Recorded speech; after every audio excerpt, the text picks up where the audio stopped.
Good morning, Rabbi Sai. We're afternoon shir number 2 for today. Be'ezrat Hashem, another 2 shirim, 4 shirim today, and I will Be'ezrat Hashem be flying tonight to Chutz La'aretz. Starting tomorrow on Wednesday, Daf Beis of Sanhedrin live in a borough park, the Ballroom, 1371 51st Street. Come join us. There's going to be a nice amount of MDYers, some new people. Last time there were 1,500 people. I think this hall might be a little smaller than the other one, but Be'ezrat Hashem close to 1,000 people. We were hoping. So be there. This is for Hasidim only. Good morning, Rabbi Sai. Hasidim for MDY. So not too spät for dich to join in the best shir out there. Was ich weiß wegen. We have Hasidim from Williamsburg, Borough Park, Canvey Island, Westcliff, Manchester, Stamford Hill, Stamford Hill, Tottenham, Australia, Antwerpen. Wie immer se du Hasidim is du jeden was nemen a teil von der moedige shir. I'm looking forward to welcome you on the MDY journey to Endige Shas zusammen. See you there. To Endige Shas zusammen. To finish Shas together. Talking about Hasidim, this is from Morty. He doesn't want me to say his name. Loving learning again. The Gemara, since you like to hear about people's stories, but please don't mention mine and definitely not my name and where I'm from, because I'm very shy. I do what I do and don't like when people know what I do. For instance, when I give tzedakah, okay, I'm 15 years old. I grew up Hasidish and left at the age of 18. Then I wasn't in style like now. I left it all. I was between non-Jews, Bekitzer, called of Asr. Actually, I always believed in Hashem. They never left me, even though I did all else. In Yeshiva, I loved learning Gemara, but when I left it all. When I got kicked out of Yeshiva the first time, I was 16 and learned with Yankel Miller for an hour a day. You mentioned the first and second day. It's a long email, but the bottom line is I used to have a lot. I lost everything a few years ago, dried up. He learns 10 minutes of daily bitachon on WhatsApp group. And a few weeks ago, he decided to make peace and shalom with the guy that he was fighting for with over 4 years. And that was a real estate deal that he lost everything in. So he went over there and he made shalom. And the guy says, what about Gemara? And he searched and he started listening. I'm just running. And then he says like this, and every Magid Shir, you're searching for a good shir, every Magid Shir had an annoying voice, LOL. Until I stumbled on yours and I joined your shir. It's not the pictures, it's not the jokes, it's the voice. Started the WhatsApp that day. So I'm now listening to your shir not only every day, but while I drive, I listen to it again and again. I hear it at least 3 times a day. I go back a few days and hear it all again constantly. I try to watch at least once a day because you can't comprehend everything while you drive because it sidetracks you. Kitzer. So what he's saying is, and is in his subject, the subject line is loving learning again. Here, I'll show it even. Loving learning again. I took out his last name, so you don't know what it is. Baruch Hashem. Okay, that's one thing. This, I was supposed to announce this morning. Chaval, I forgot. But whoever is in New York and wants to come to the Siyum only, not for the whole Shabbos, that's open to the public now, mdyshabbos.com/Siyum, or you can go to mdysiyum.com and you'll find another like 10 Siyumim on the website, and one of them is the one in Connecticut. And click there. There are a limited amount of seats because we have already, I don't know how many people, 750 or so coming for Shabbos. So there's only another 200 seats or whatever it is available for the Motzi Shabbos. Was noch? We have to do a few of these, not too many now, because it's the middle of the day. I have to say a tremendous yishkoyach to everybody for coming at 4 o'clock p.m. It's an interesting time. It's either 7 in the morning or 9 o'clock at night for Hebrew, not so much English. So 4 o'clock. It's a nice island. There's almost as many people now as it wasn't this morning. Maybe we should change the time of the shir. I have to thank Gary again, Birabim. He drove his wife to the airport. He's supposed to be on the flight last night. Canceled the flight so he could be here to be on the cameras. And he's doing 4 shiurim today, which is tremendous. So Yishkoyach, Gary. Yishkoya. The Masechta. Don't learn any bad habits, to speak up during shir, ask silly questions, scream out people's names. This is a shir like any other shir, Yishkoya. Masechta, for the safe and speedy return of all the hostages. The Parnassa chodesh li nishmat Zechariah ben Moshe li nishmat Chaya bas Yosef. Parnassa chodesh Refuat hanefesh and guf for Breina Bina about Miriam baila, or a bracha about Breina Bina, Netanel Kalev, or a bracha. Parnassa chodesh for fasting complete Refuah sheleyma for Shmuel Nechemia ben Hinda. Parnassa chodesh li nishmat Silya bas Dvora. Parnassa chodesh li nishmat Yom Meir ben Zev David Hashem Yinkom Damai. Parnassa Shavua Refuah sheleyma for Yosef Chaim Shmuel ben Alta Nechama from his grateful family. Parnassa Shavua Yaakov Citron, excited to meet everyone at the Shabbaton. And finally, the heart of the month for Schos, for Rebellion, the whole MDY staff to continue to make Torah so enjoyable for so many. Hopefully, we'll be able to do this shir a little bit quicker than usual, because we do have to go and prepare other shiurim, and the Olam needs to daven, mincha, ma'ariv, all sorts of things. The Bali Musar say that Nezikin is like a mashal of life. You start off with Baba Kama, where the children, they play, they break things, they hurt people, they get damaged by animals, etc., etc. And then you grow up, you get married, you go into Baba Metzia, and over there you have different halachas of business and what you do to support your family, ribbis, etc., etc. Finally, Bava Basra, there's a lot dealing about graves. We had a whole parak about different graves and the caves, and sugyas about. This is not Matzah Shabbos, Gary. Oh, it's your favorite Masechta. Wow, that's true. It's one of my favorites, just because it's so many short dafim. Is really great for being on vacation and being azmanim. It was easier to prepare those shorter ones. Bava Basra is all about graves, and then you have a lot of sugyas of shchimera and people dying. And if that's the case, right now we're by the levaya. We are on the last daf of Bava Basra. It's very sad. Hadron Allah, can't wait. And actually, I did a siyum on 22 times Chazara on Bava Basra, and I'm not exaggerating when I say that when I do these sugyas, it's like brand new to me. So Zog the Gemara, it's a gift in a way. Rav Shmuel, 10 lines from the bottom. Rav Shmuel Damar Tavayu. We had this yesterday. We're doing a little bit of a recap. Both Rav and Shmuel say milval peh and a goyva loy ben hayorshim v'loy min halukuchas. So again, the question that we have today, started off the shir this morning with it, is how is it possible that a shar amuad, a shar that's liable if it gores a human being, you have to kill it. We're going to have it in the first mission of Sanhedrin. You kill an animal that kills a human being. How do you have a situation where an animal kills a human being? Not only does he not suffer the consequence, but you would have to pay him. You would have to pay the owner of the bull. That's a very interesting story that we're about to have now. Rav and Shmuel both say there's two types of loans. There's a loan with a document, and there's a loan without a document. Many of us are guilty of doing these kind of loans without documentation. And sometimes you have witnesses, but a loan that's al peh, it's not documented. There's no shibud. There's no lien on property. So if the person doesn't have money, let's say, or the person had a property and he sold it, so first of all, if the guy dies, there's nothing you can do about it. You can't go after the kids, after those who inherit it. And you can't go after those who purchased property from the loiva before the malva comes along and demands payment. My taima, shibud alav deraisa.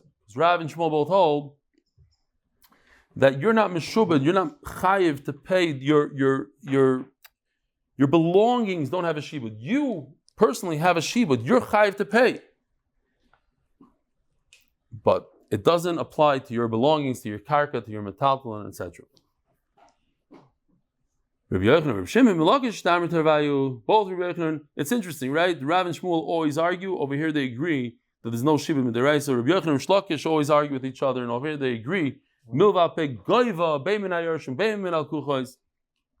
My time is shibuda de'eraisa, like I showed you that pasuk, the famous pasuk, or the pasuk in Mishlei, Mishkafcha. The bed seems to be meshubad to the malva.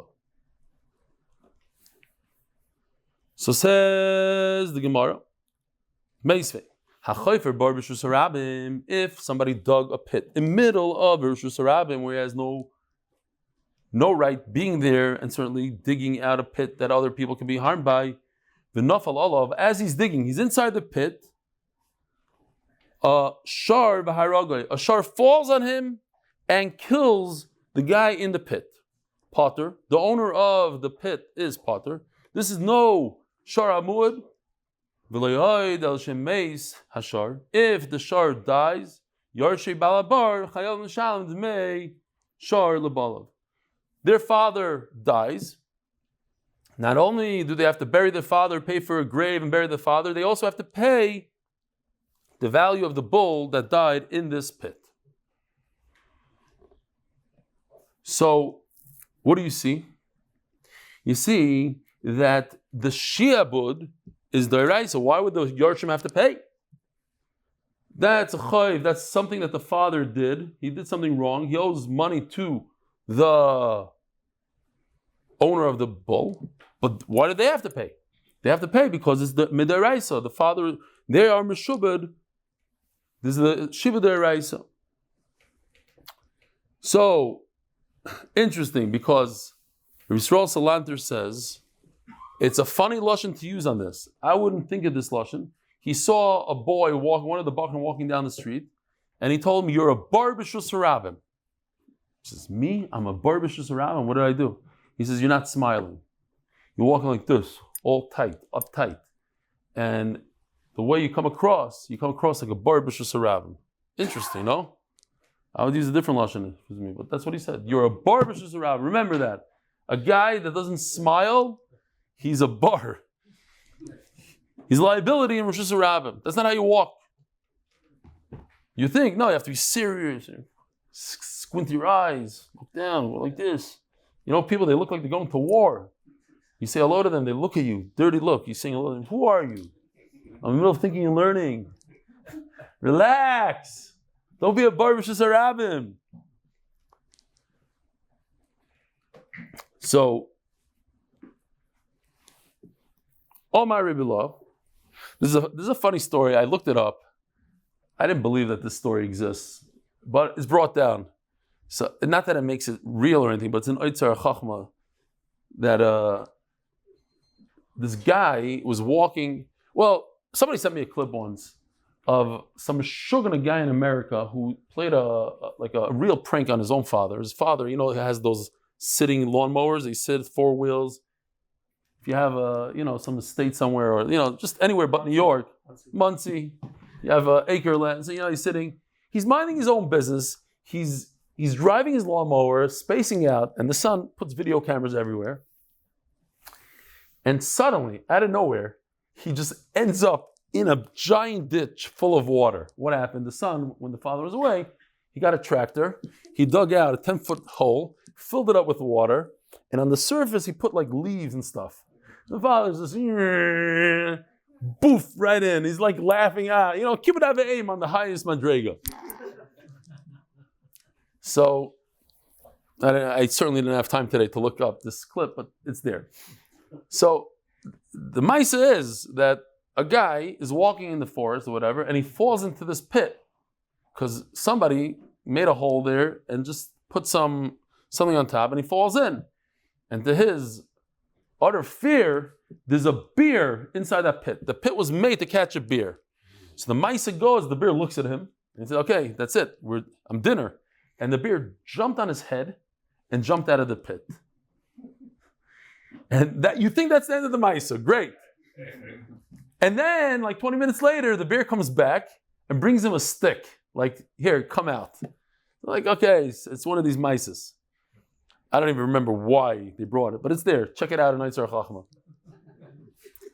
So there you got a pit. You got half the story. You have a person. Instead of a bear, you have a shar. What happened was, the reason why the Yarshim have to pay for this bull is because the culprit, the guy that's inside the pit, there was a din Torah, and they paskin, you have to pay for this bull. It says Gemara, how could it be? It says that the guy died. From the weight of the bull, he died.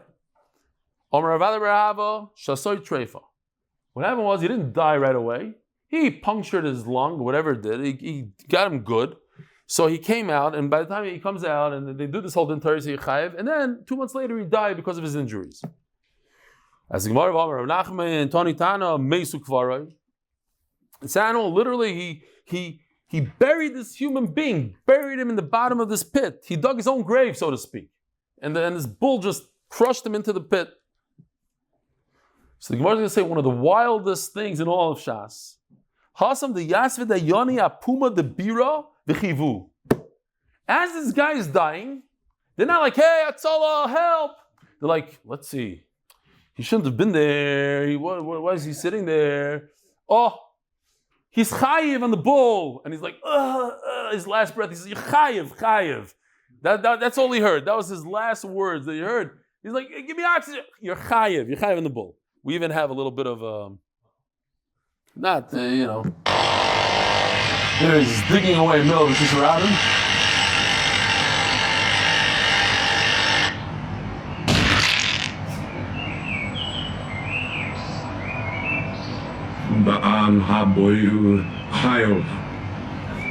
Yeah, that's why he's chayiv. Because it so happened to be that there was 3 dayanim there with long beards, and maybe it was in Bnei Brak or something. I don't know. I always see when you go to Bnei Brak, there's an ambulance, and you see a lot of people standing around, all staring. It's like, wow, there's something to do today. Maybe it's kids. I just remember as a kid, there's always like massive crowds. Like, and if you bring a guy out on one of those things, and he's like not breathing well, oh, it's even more geschmack. They're like, it's a whole schools come out. They all come. You know what I'm talking about? Like, yeah. Says over here in this neighborhood, it's like when the crane comes, then it's like interesting. People come around. Okay. So the answer that Dayana Puma the Bira v'chivu. What happened was since the Dayanim said he's chayav, so now the children, it's like a shtar. They have a chiyuv to pay it off. So Daf Kuf Ayin Vav Amud Aleph. 175. Crazy. Omar Papa Ilchasa. Milval Peh Goyvim Min HaYarshim. We're talking about a very, based on what we learned the other day, talking about where the loiv admits that he owes money, that he never paid it back, or the famous case where he refused to pay, so they put him into Cherem, and he died within Cherem, so we know for a fact that he never paid back. So the halacha is milval peh goyvim min hayarshim. Such a case. Now it's interesting because we're gonna take a little bit of both halachas, a little bit of Rav and Shmuel, a little bit of Rabbi and Shlakish. The halacha is milval peh goyvim min hayarshim. First of all, you can collect from yarshim. So it seemed like why? Because it's a deraisa, the shiva is a deraisa, but don't get excited yet. But on the flip side, you don't go after people that bought property from a milval peh. There was a loan, an undocumented loan. You don't go after a property that was sold. Why? These are the halachas that we learned yesterday, the concepts, or this morning. We're worried people won't lend money. So therefore, we say, you know what, if you lend this guy money and he dies, you're covered. You don't have to worry about it. Because a lot of people are worried. This guy, he has heart issues. Why should I lend him money? He might drop dead tomorrow. Nobody's going to pay me. No, don't worry. The Yarshim will pay. But we also have to protect the buyers. The Leslie Kala. A milval peh doesn't have the same coil. People don't know about it. Just a shtar with Eidim, everybody knows about. Milval peh not, so we have to protect the lukuchas. So yesterday we had this, yeah? This is a handwritten note by the loiv himself. It's not a shtar. There's no way, nothing. Just I owe you money. It's an IOU. I asked Israelis, is it IOU in Hebrew also? Like as is in Hebrew? No, that not. Okay. Rabbi Parnassa. That we know as a hempik. On the bottom of the shtar, there's a stempel, there's a stamp, whatever it is. The Bezdin say, we went through everything, we interviewed the Eidim, this is a great shtar. It was huchzak. My. Do we say, oh, you know what? Let's see the Rishbam inside. I forgot to tell Kobe to do this, but it's fine. Let's just do it like this. Oops, sorry. Can you read the Rishbam? My.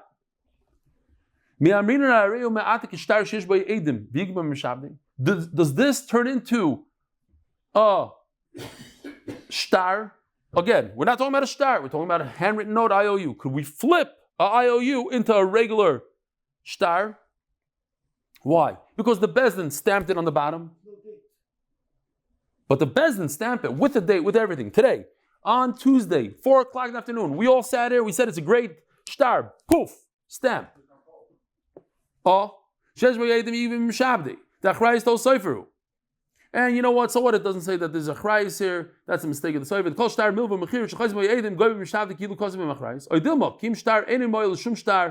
It doesn't help at all. It's only good enough so you could keep it in the archives of Bezdin. If anybody dies, the borrower can't say it was forged. No, the Bezdin kimu and the malva could collect with it. But he could only take from unencumbered property, not from real estate that has a lien on it. Okay, so the only good thing that comes out of this is that he won't be able to deny it. No, we flip it and we say this is a real shtar. Even though you had this authenticated or whatever the word is in Bezdin, I'm sorry, this is not a real shtar. You can't go after real estate. You can only go after unencumbered stuff. So if he sold a piece of real estate, you can't take it away from the buyer. So the Gemara asks the question, there's 3 gitin that are possible in the Rabbanon. We can't say that she's a Eishes Ish, because at the end of the day, it's a good get, but we say it's possible. What are these 3 gitin? If he wrote with his own handwriting and there's no Eidim. So this is a case that we had the other day. You have a get that has Eidim without the date. You only have 1 Eid. It's Rabban said it's no good, but if she gets married with it, we're not going to say that the kid is mamzer. So this is what we want right here. Rabbi says, even though there's no Eidim at all, oh, cool. Kobe did it. Either he's watching or he's just going in to see what's going on. Shkoyach Kobe, if you're watching and you hear me, thank you. It's not in his pay grade. Like he does this. He does these things. He's the editor for Hebrew, but he likes to come in and help. He helped me this morning at 6 o'clock or so, 5:30. I don't know when it was. Early morning, he was already handling with the charts. We had to fix some stuff that wasn't fixed. Anyway, so kosher v'goiva. If there's no Eidim, but he delivered the get in front of Eidim, kosher. The get is kosher v'goiva. What is that called, Rabbi Isai? Eidei Mesira Karti. Here, he redid it a little bit. They're Eidim, just the fact that they witnessed the giving of the get, there really should have been a man and a woman getting a get here, but okay, fine.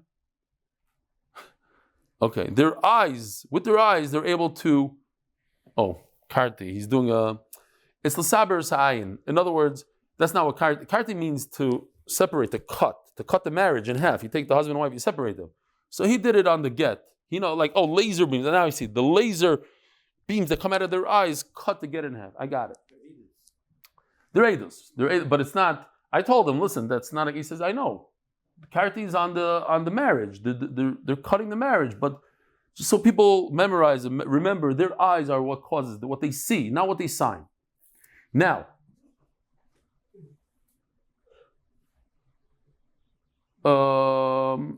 Where am I? Kosher.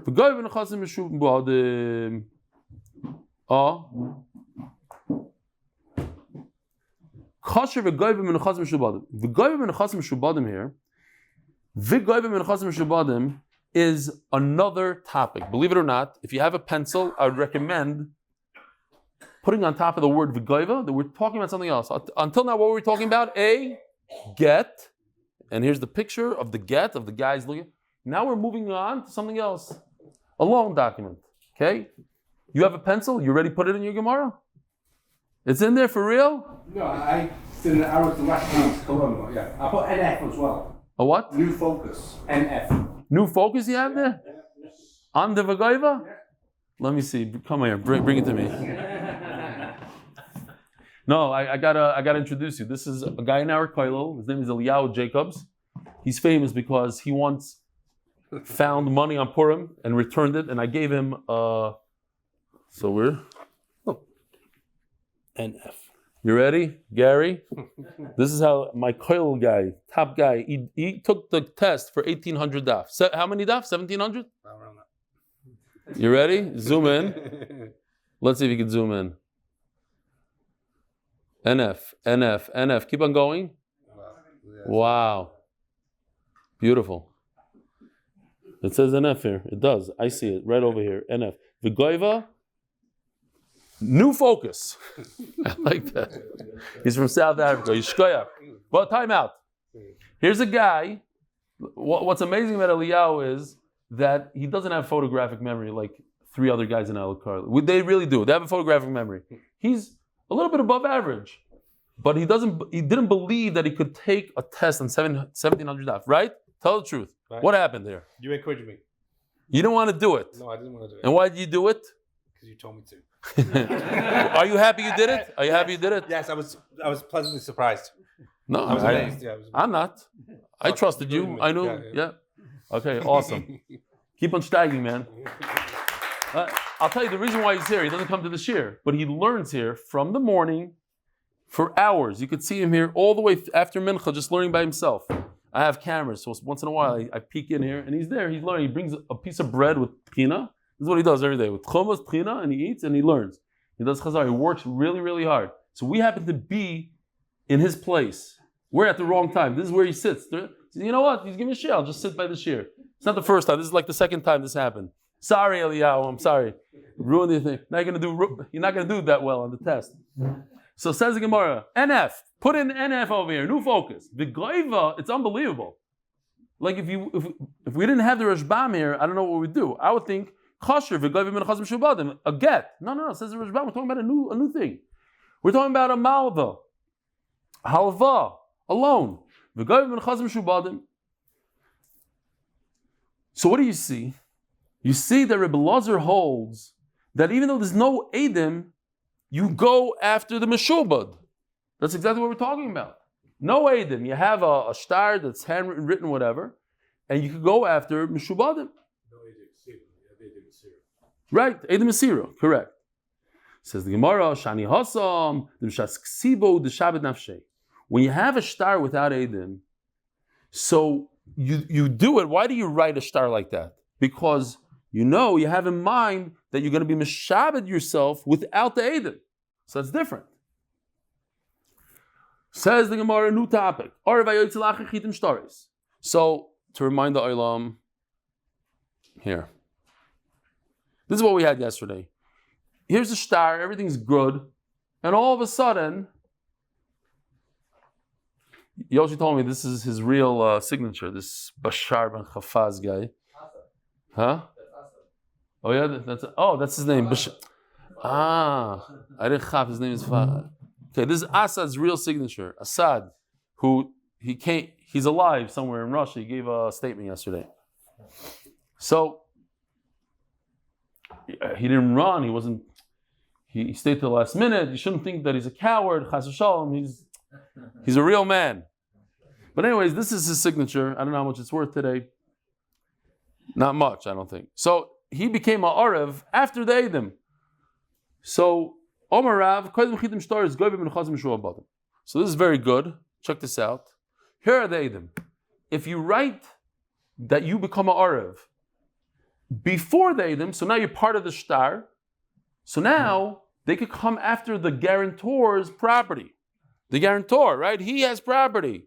He sold the property. You could go after that property. Let's do a click, take a look. If a signature is on the bottom after the shtar, so that's an X. You can't go after there's no lien on property. You can go after whatever else. Property that doesn't have a lien or metaltalin. Says the Gemara, Zimnin Omar Rav. Sometimes Rav would say, sometimes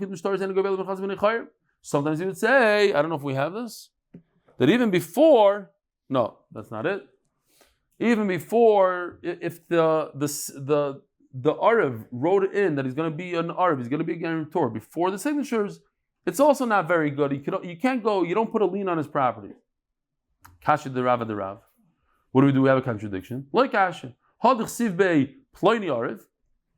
Let me see if he did it. I asked him, Chaval. I don't think he did it. Maybe, yeah. Yeah.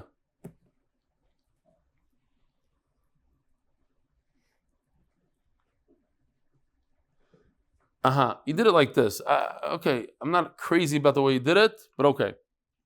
What the Gemara is saying is that if you add a vav like this, then there's a lien on the property. If you don't have the vav, then not. I told him to do the ploini arev. You have to okay, whatever. Vani, fine. The idea is the same. That if it's a continuation of the shtar, it's one document, and on the bottom you have signatures from Eidim. So it becomes one document. It's a very strong arvos. It's a very strong guarantee. But if you did it like this without a vav, so that's its own independent little document. The signatures are on the top part. The arvos in the blue ink is something else, and therefore it doesn't take effect so well. And you can't go after property. There's no lien on property. Hadich sibei ploini without a vav arev. Hadich sibei uploini arev. Okay. So there seems to be a machlokes here. The Gemara is going to say there isn't. Regan says, regardless, you only go after the unencumbered property. It doesn't matter, vav, without a vav, even with a vav, you don't go after, there's no lien on property. If, check this out,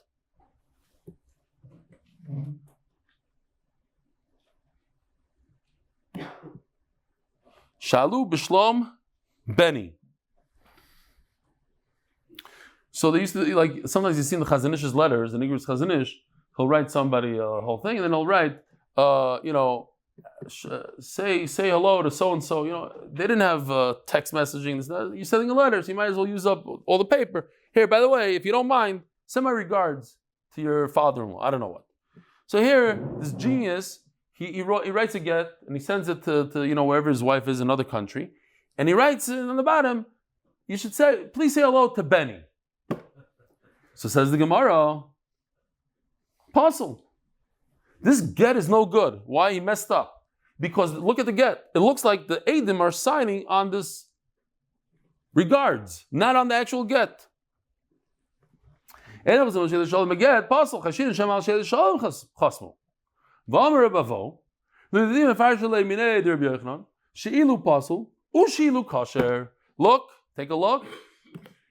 there's the added vav, now it's good. Why? Because the continuation of the whole get. So you have Eidim on everything. Eidim on the regards, Eidim on the get, and it's beautiful. So why are you telling me that Rabbi Yochanan says there's no difference between a vav and without a vav? You see, there is a difference. He himself says, without a vav, no good. With a vav, good. So by us also, u ploini is good. It's part of the document. Without u, just ploini arav, it's not good. Shilu bazal, shilu kasha. How now says the Gemara, no, by us, hachanami dechsiv ploini arav. There's no vav, and that's why it's no good. Ihachi hainu the Rav. Then what's the argument between Rabbi Yochanan and Rav? They're saying the exact same thing. Ema, you're right. There is no argument between Rav and Rabbi Yochanan. Ema v'chein Omar Rabbi Yochanan. It's a daf full of shalom between Rav and Shmuel, Rabbi Yochanan and Shlokish, Rav and Rabbi Yochanan. It's all good. Today everybody agrees with everybody. Maiso Balefnei Rabbi Shmuel, there's a story where the Arev came and he signed his name after the signatures of the document. So we have a machloikis here that according to Rabbi Shmuel, you can go after Mishubalim calling them bananas. You can't. Which reminds me when Reb Shraga Feivel Mendelovich of Torah V'das, he came from Europe and he comes to America, and he on his first day he had tremendous chalishus hadas. He lost it. He couldn't believe it. He was learning a sugya, and he said, banana says this and that. And all the boys started laughing because they thought he said bananas. And he's like, this is the level of these boys? They're laughing when I'm teaching them Gemara about bananas. It's like a bunch of babies. Like, this is what I came from Europe to teach these kids. Anyway. And we laugh when we're 67. They were laughing at the same thing still. Huh? Uncle Lewis. What would happen if he said, I do Shnai Mikra and Uncle Lewis? Oh, get out of here. Goes back to Europe. Even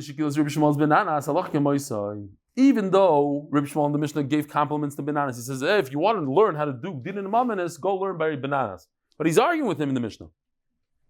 Nevertheless, the halacha is like Reb Shmuel. Let's see again in the Mishnah. Reb Shmuel says, Reb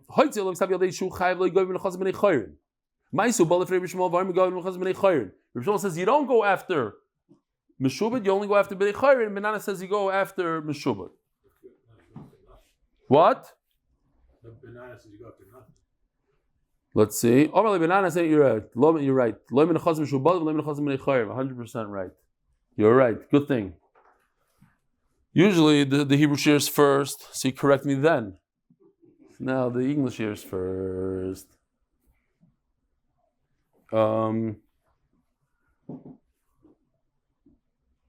Okay. So, Ma'aseh Balefnei Rabbi Shmuel. Rabbi Shmuel says that you can only go after unencumbered properties, not after Meshubad. And Banana says you don't go after anything.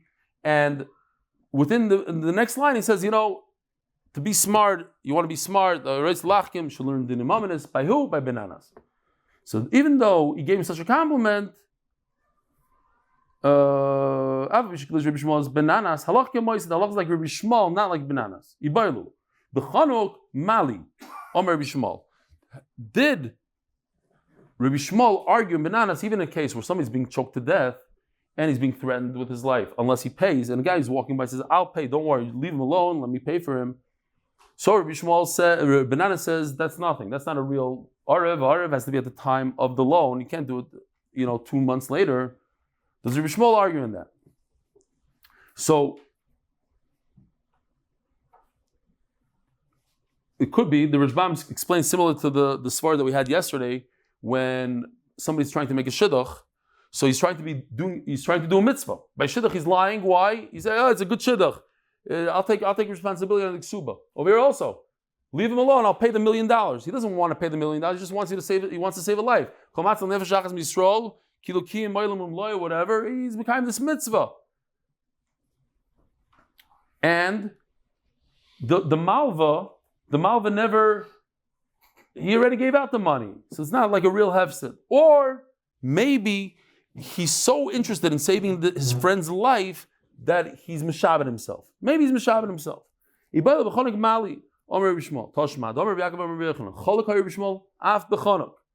Rabbi Shmuel holds he does accept upon himself full responsibility, even though he's trying to save the guy's life. He's not lying. He really takes full responsibility. But one thing we have to know, halach k'maiseh and halach k'maiseh, is the halach like Rabbi Shmuel in this case as well, that he takes full responsibility? Tashma, Dechiyasa, Rav and Rabbi Yochanan, Chalak Rabbi Shmuel, Af B'chanuk.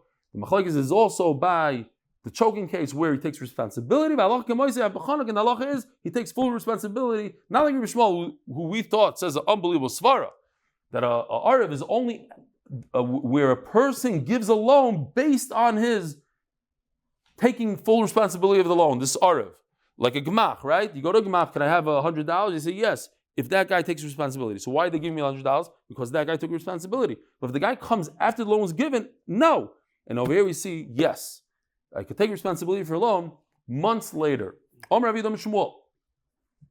Chanuk v'kanim miyadeh. So I asked Yoshi, to do this scene.